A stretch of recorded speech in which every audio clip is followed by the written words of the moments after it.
自從農曆新年過後，本港住宅樓市止跌回穩，一二手樓價量齊升，並且有機會在6月份突破去年8月的歷史高峰。筆者發現不少人亦感覺到，升勢持續的話，政府有可能又再在樓市加辣以壓止升勢。本港樓市在新春假期之後，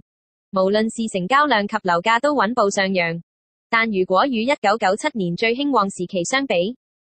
成交量仍然天差地遠。今年首季平均每月僅及當年約4成。由於其他投資工具獲利難度高，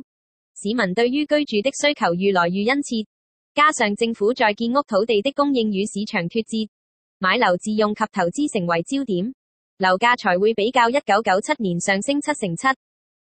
政府在2010年底經已陸續推出各種印稅及其加強版的樓市辣招，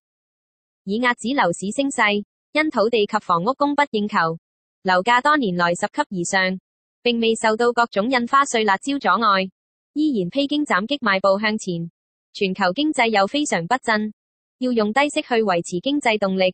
美國、歐洲、日本、德國、韓國等莫不如此，尤以美國經濟最為險峻，因為國民及政府總負債高達73.3萬億美元天文數字之巨，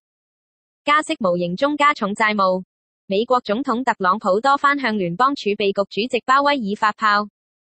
強調加息不利美國經濟。聯儲局最近議息之後，亦決定今年不加息及即將停止縮表。相信局中人亦發覺美國有暗湧，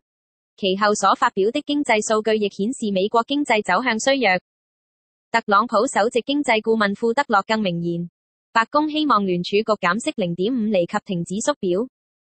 全球經濟明顯放緩。美國債息亦出現倒掛現象，令人預料1年之後經濟步入衰退，反映未來2年美國即使不減息也難以加息。預料低息環境持續一段時間，但中國經濟卻比預期好，令本港置業人士對未來較有信心，提高入市意欲，買家爭相搶買物業。筆者預料本港樓價約在6月前後會突破去年歷史高位。政府眼見樓價無法壓止升勢，隨時再行加辣，此舉或令一些剛夠條件的置業人士及換樓客無法再上車。估計買家會加快入市步伐，以防政府突襲加辣，免得望樓興嘆。